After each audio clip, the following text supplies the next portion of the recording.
할렐루야. 우리가 코로나로 인해서 어려운 가운데서도 우리 예배의 자리에 나오신 사랑하는 성도님들과 또 각 가정에서 온라인으로 예배드리시는 성도님들을 예수님의 이름으로 환영하고 축복합니다. 우리 따스한 눈빛으로 좌우에 계신 분들과 반갑게 인사하겠습니다. 잘 오셨습니다. 반갑습니다. 잘 오셨습니다. 반갑습니다. 어려울 때에 우리 하나님의 은혜로 이기시고 추워진 날씨에도 우리 감기 조심할 수 있기를 바랍니다. 강단에 이렇게 못 보던 게 딱 세워지지 않았습니까? 뭐가 보이십니까? 안 보이세요? 성탄 트리가 보이죠. 이제 오늘부터가 이제 교회력으로 보면 대림절 첫째 주일입니다. 시간이 금방 지나가지 않습니까? 시간이 이렇게 금방 지나가는데 코로나는 왜 이렇게 안 지나가는지 모르겠어요. 그러니까 우리가 더욱더 기도해야 할 것 같습니다. 이 땅에 오신 우리 주님을 우리가 기뻐하며 기념하는 절기이고 또 다시 오실 예수님을 대망하는 우리 대림절 첫째 주일입니다. 이 기간에 예수님께서 우리를 구원하기 위해 오셨고 또 하나님 약속의 때에 다시 오실 그 주님을 바라보며 지금 시대의 어려움을 이겨나갈 수 있는 주의 성도들이 되기를 간절히 바랍니다. 특별히 우리 수능일이 이제 얼마 남지 않았죠. 이번 주 목요일입니다. 수험생들이 지금 얼마나 지금 힘들까라는 생각이 들게 될 거예요. 그러니까 코로나가 이렇게 또 위협 가운데 있어도 또 병상에서도 시험을 볼 수 있게 하는데 그게 제 실력이 나오겠습니까? 계속해서 기도해 주셔서 우리 명단들이 잘 비치되어 있습니다. 꼭 보시고 기도해 주시고 또 목요일 날 우리 수능 시험일에 기도하기 원하시는 분들은 본관 1층 명상실에 기도할 수 있도록 잘 준비해 놓도록 하겠습니다. 자유롭게 오셔서 우리 수험생들을 위해서 기도해 주시기 바랍니다. 계속 기사로 보시는 것처럼 지금 코로나 2단계 지금 적용 가운데 있어서 예배실에서는 20%, 본당에서 70석, 우리 3층은 이제 20석 이렇게 예배하실 수 있습니다. 오후에 논의된다고 하는데 만약 2.5단계로 격상이 되면 저희가 예배를 준비하는 인원 외에는 다 비대면 예배로 전환하게 됩니다. 이제 상황상 어떻게 될지는 모르겠지만 혹 2.5단계로 이제 격상하게 되면 여러분 비대면 예배로 드리게 되더라도 여러분 계신 곳에서 꼭 정성껏 예배하실 수 있기를 바랍니다. 아멘. 옆 사람이 이렇게 고백하겠습니다. 하나님께서 지키시고 도우십니다. 하나님께서 지키시고 도우십니다. 아멘. 우리 하나님 아버지께서 우리 삶을 지키시고 도우심을 믿습니다. 오늘 함께 나눈 말씀도 우리 예수님께서 제자들의 어려움을 아시고 찾아가시고 그 어려움의 문제를 해결해 주는 것을 볼 수 있습니다. 오늘 말씀의 시작이 어떠합니까? 예수님께서 제자들을 재촉하십니다. 여기서 재촉한다는 것은 무엇이냐면 억지로 강요하는 겁니다. 강요해서 어떻게 합니까? 배를 태우십니다. 배를 태워서 이 건너편 벳세다로 가게 하는 것을 볼 수 있습니다. 우리 예수님께서 강요하시는 분이 아니시잖아요. 그런데 재촉하여 배를 태우는 이유가 있습니다. 오늘 본문의 앞부분의 본을 보면 어떤 말씀이 나옵니까? 오병이어의 이적의 사건이 기록되어 있습니다. 우리가 잘 알고 있는 말씀이죠. 떡 5개와 물고기 2마리로 5,000명을 먹이신 놀라운 이적의 사건입니다. 예수님께서 가시는 곳곳마다 무리들이 따라왔습니다. 왜냐하면 예수님께서 가시는 곳마다 하늘의 말씀을 증거합니다. 그 말씀이 위로가 되죠. 그리고 예수님께서 어떻게 하십니까? 가는 곳마다 병자가 있으면 치료해 주셨습니다. 그럼 예수님께서 가는 곳마다 많은 무들이 이렇게 모여들었습니다. 오병이어 기적의 사건을 일으킨 그곳에도 어떻습니까? 많은 무리들이 예수님 앞에 모였습니다. 예수님께서 그들을 보시고 어떤 마음이 들었습니까? 목자 없는 양 같은 저들을 불쌍히 여기시고 저들을 가르치기 시작합니다. 가르치고 연약한 자들을 또 치료해 주십니다. 날이 저물도록 오랜 시간 동안 예수님께서는 그 사랑의 마음으로 그 무리들을 지금 가르치고 고쳐주는 것을 볼 수 있습니다. 날이 저물게 되자 제자들이 무리들을 보면서 무엇을 사 먹도록 저들을 보내야 하지 않겠습니까? 하루 종일 저렇게 있는데 굶주려 있을 텐데 저들을 보내어서 뭐라도 사 먹도록 하십시오. 예수님께 청하는 거죠. 예수님께서 제자들이 말을 듣고 뭐라고 말씀하십니까? 너희가 먹을 것을 줘라. 이 제자들이 얼마나 당황하겠습니까? 가진 게 있어야 줄 거 아닙니까? 근데 셈이 빠른 제자 중에 한 명이 예수님의 그 말씀을 듣고 바로 즉각적으로 대답하죠. 우리가 가서 200데나리온의 떡을 사오리까. 셈이 얼마나 빠른지 이 무리들을 다 먹이기 위해서는 최소한 얼마의 금액이 있어야 합니까? 은 200다너리. 이만큼의 큰 돈이 있어야 하는데 우리에게 그것이 어디 있습니까? 이렇게 지금 항변하여 얘기하는 것이죠. 사랑하는 성도 여러분, 예수님께서 너희가 먹을 것을 주라는 이 말씀을 제자들은 어떻게 받아들입니까? 지금 자기들에게는 아무것도 없는데 어떻게 이걸 줄 수 있냐라고 지금 이제 받아들이는 것이죠. 다시 말해서 자신의 수준만큼 주의 말씀을 듣게 되는 것이죠. 이건 우리도 마찬가지인 것 같습니다. 아무리 하나님 말씀이 우리 안에 심어지게 되더라도 그 말씀을 받는 내가 그 믿음의 분량만큼 받을 수 있는 것이죠. 제자들은 예수님의 그 말씀을 온전히 알아듣지 못하는 것입니다. 주님의 말씀을 내 수준에 맞추어서 하고 안 하고가 구분되는 게 아니라 있는 그대로 주의 말씀을 듣고 순종하여 행할 수 있었다면 더 큰 은혜가 그 안에 있지 않았을까 생각해 보게 되는 것입니다. 너희가 먹을 것을 주라는 이 말씀은 자신들이 처한 형편과 상황으로 이해하니까 사서 먹일 생각만 하고, 그러니 돈이 필요한 겁니다. 그러니 돈이 없으니까 예수님께 지금 항변하고 있는 것이죠. 제자들 눈에는 뭐가 보입니까? 없는 돈만이 보이는 것입니다. 지금 그들이 가지고 있는 떡과 물고기는 보이지 않는 것입니다. 없는 것에 사로잡히니까 있는 것도 보지 못하는 제자들의 모습을 우리는 알게 되는 것입니다. 그래서 예수님께서 그들이 가지고 있는 것을 볼 수 있도록 말씀하십니다. 마가복음 6장 38절의 말씀을 우리 같이 한번 읽어보겠습니다. 같이 읽겠습니다. 이르시되 너희에게 떡 몇 개나 있느냐 가서 보라 하시니 알아보고 가로되 떡 5개와 물고기 2마리가 있더이다 하거늘. 아멘. 예수님께서 너에게 떡 몇 개가 있느냐 물어보시죠. 제자들이 그 물음에 이제 찾아보니까 어떻습니까? 우리에게 가지고 있는 것이 떡 5개와 물고기 2마리가 있는 것을 이제 보게 되는 것입니다. 즉 예수님께서 제자들에게 이렇게 물어보신 것은 왜 그렇습니까? 줄 수 있는 것을 이미 너희가 가지고 있다라는 것을 알게 하고자 하는 것입니다. 없는 것이 아니라 너희에게 있는 것이 있음을 깨닫게 하는 것입니다. 사랑하는 성도 여러분, 주님은 제자들에게 없는 것을 요구하고 있는 것이 아닙니다. 예수님께서는 우리에게 있는 것이 무엇인지를 알게 하십니다. 그리고 그것을 통해서 하나님의 역사를 이루어갈 수 있다는 것입니다. 여러분, 있는 것을 하나님께서는 사용하신다는 것입니다. 그러니 우리가 하나님 앞에 이런 핑계를 댈 수 없는 겁니다. 능력이 없어서 저는 할 수 없어요. 가진 것이 없어서 할 수 없어요. 많이 부족해서 못하겠어요. 이건 결국 내 생각이고 내 고집인 것입니다. 저와 여러분은 내게 없는 것, 잃은 것을 보는 것이 아니라 하나님께서 사용하실 만한 내게 있는 것을 초점을 바라볼 수 있기를 예수님의 이름으로 소망합니다. 제자들에게 무엇이 있습니까? 떡 5개, 물고기 2마리가 있습니다. 이것을 어떻게 할 수 있겠습니까? 이걸 가지고 예수님께 나오는 것이죠. 예수님께서 이걸 받아가다 어떻게 하십니까? 축사하시고. 우리가 음식을 먹기 전에 뭘 합니까? 감사기도 드리고 음식을 먹지 않습니까? 그것처럼 예수님께서는 이것을 드시고 축사하시고 감사기도 드리신 다음에 제자들에게 나누어 줍니다. 그러니까 이제 무리들이 이제 이렇게 구분해서 앉아 있을 때 제자들이 그걸 받아가다가 이제 무리들에게 가서 나눠주는 거죠. 다 나눠주고 또 없으면 또 예수님께 다가와서 또 받아가 또 나눠주고 나누어주고 나누어주고 마르지 않는 샘처럼 바닥이 나지 않는 은혜가 이 제자들이 경험하는 겁니다. 상식이 있으면 이만큼 나눠줬으면 없어야 하는 겁니다. 근데 가면 또 예수님께 또 주시는 겁니다. 또 나눠주고 돌아오면 또 주시는 겁니다. 무엇입니까? 예수님께서는 지금 보게 하시는 것입니다. 사랑하는 성도 여러분, 상식 밖의 일이 지금 제자들 눈앞에 펼쳐지게 됩니다.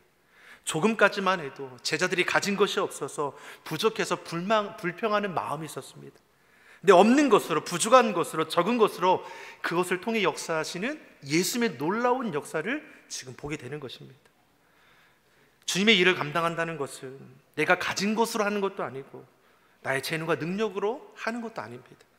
내게 능력 주시는 자 안에서, 주님 안에서 주님을 향한 믿음과 순종함으로 할 수 있다는 것입니다.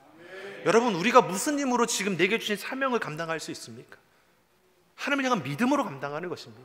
주님이 약속하신 것이기 때문에 순종하는 것입니다. 감당하니까 능력을 주시는 것이고 피로를 채워주시는 것입니다. 여기까지는 참 좋았습니다. 얼마나 기쁨의 자리가 됩니까? 배부르게 다 먹었습니다.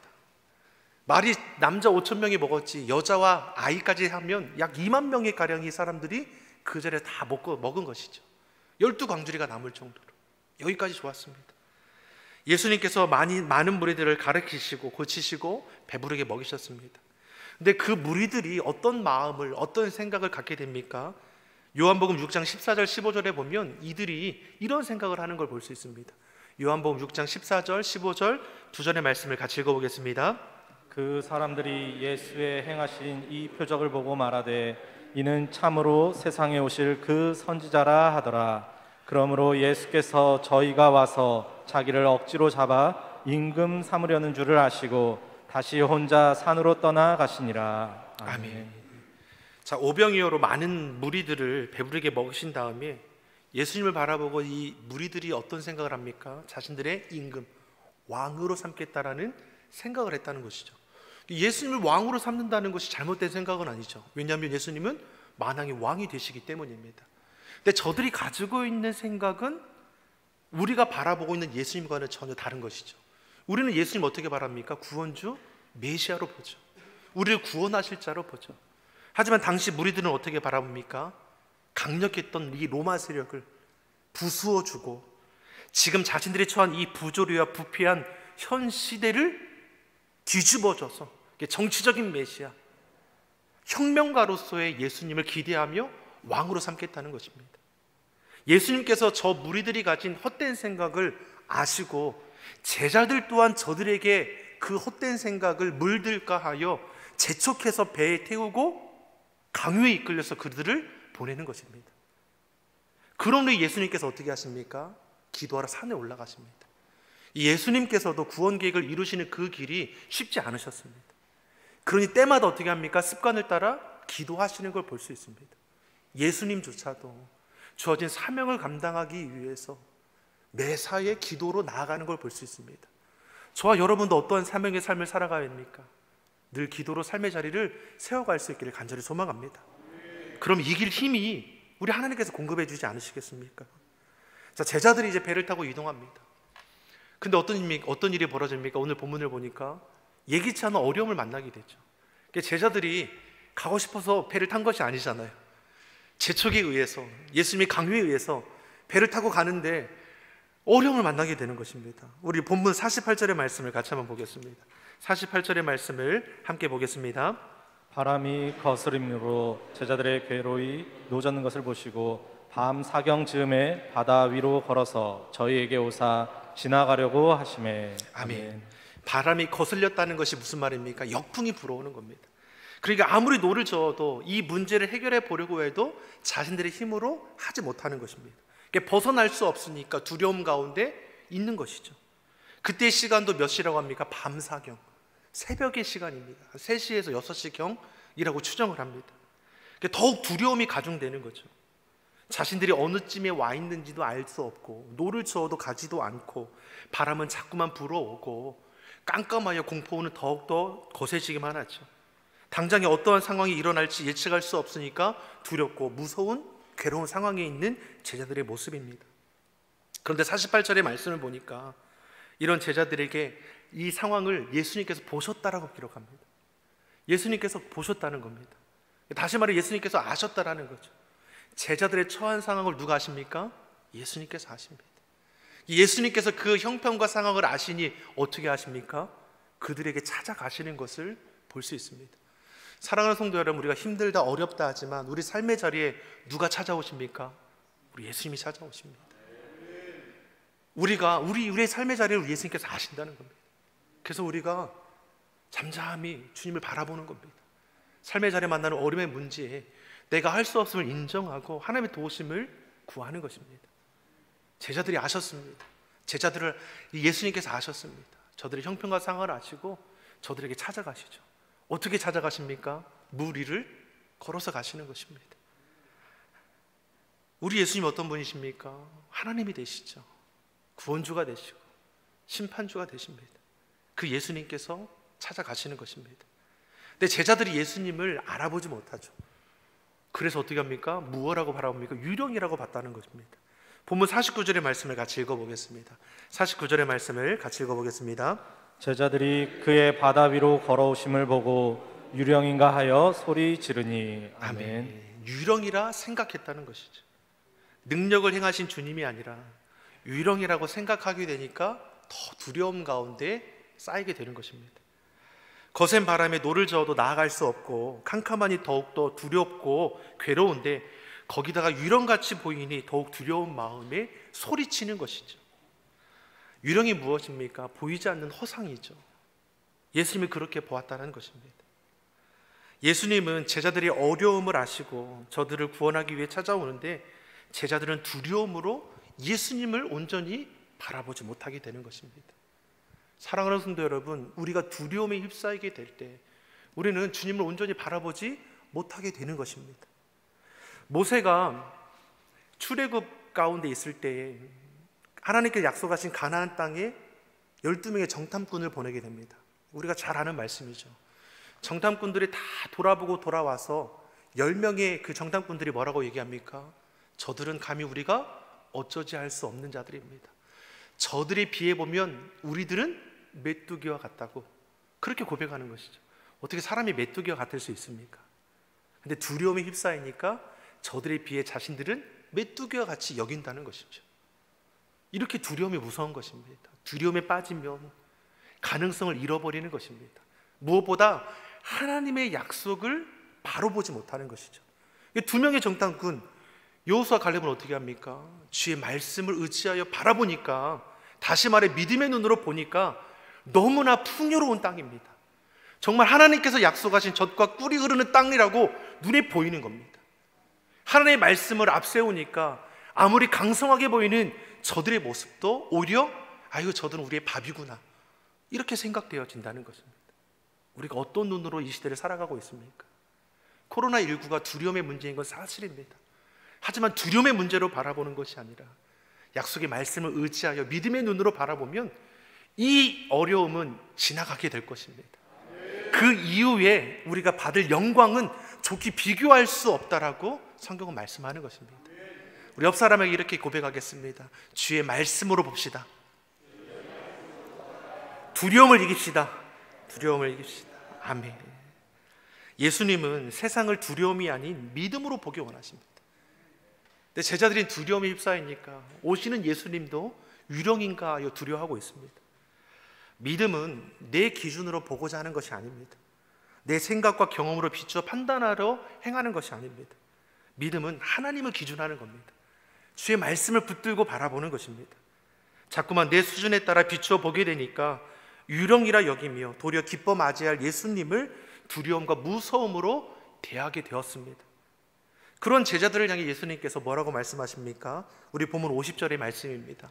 50절의 말씀을 우리 같이 읽어보겠습니다.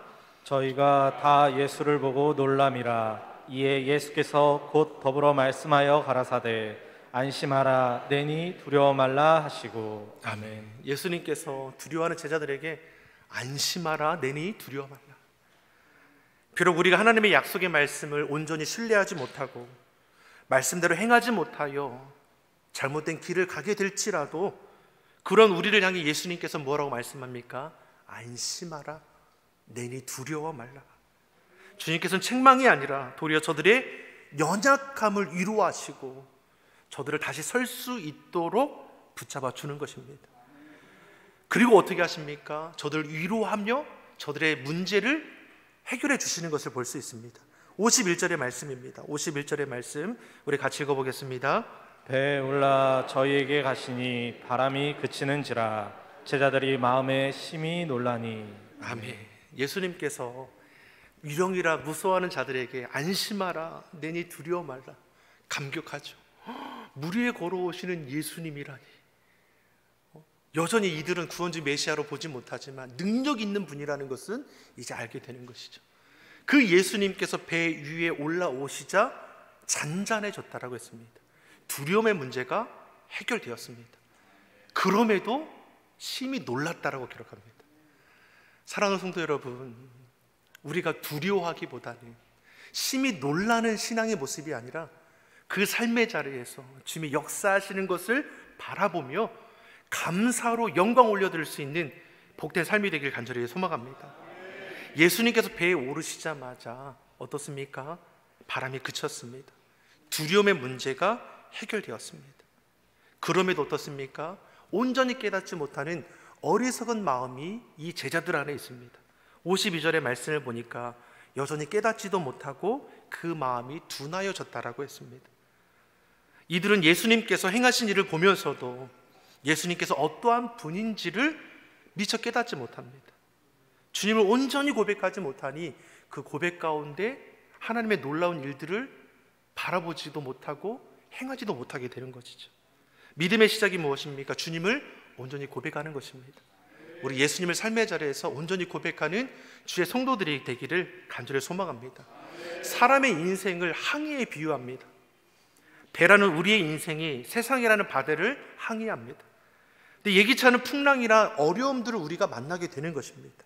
근데 오늘 본문의 말씀이 무엇입니까? 어떻게 그 문제가 해결되었습니까? 풍랑이 일어나는 위험 가운데 있던 그 배 가운데 예수님께서 찾아오셨다라는 것입니다. 예수님이 인생이라는 우리 배에 들어오시면 삶의 자리에 만나는 모든 어려움의 문제는 능히 이길 수 있는 것입니다. 우리 삶의 주인이 예수님이 되어주셔야 합니다. 우리 가정의 주인이 예수님이 되셔야 합니다. 우리 교회의 주인이 예수님이 되어야 합니다. 이 나라 이 민족을 우리 예수님께서 지켜주시는 것입니다. 염려의 문제가 있으십니까? 걱정의 문제가 있으십니까? 여러분, 예수님을 삶의 자리로 모셔오시기 바랍니다. 두려워하는 것이 아니라 믿음의 눈으로 잠잠히 바라보시며 이 문제가 어떻게 해결되는지, 우리 주님께서 나를 통해 어떻게 역사하시는지 기대하면서 하루하루 주님과 동행하는 복된 성도님 되기를 예수님의 이름으로 축원합니다. 기도하겠습니다. 사랑의 하나님, 두려움 가운데 있는 주의 성도들의 그 삶의 자리에 찾아가시사 붙들어 주시고 위로하여 주시옵소서. 두려움의 문제를 이기게 하시고 모든 일에 믿음을 지키고 기도로 승리하는 주의 성도들이 다 되게 하여 주옵소서. 감사드리며 예수님의 이름으로 기도합니다. 아멘.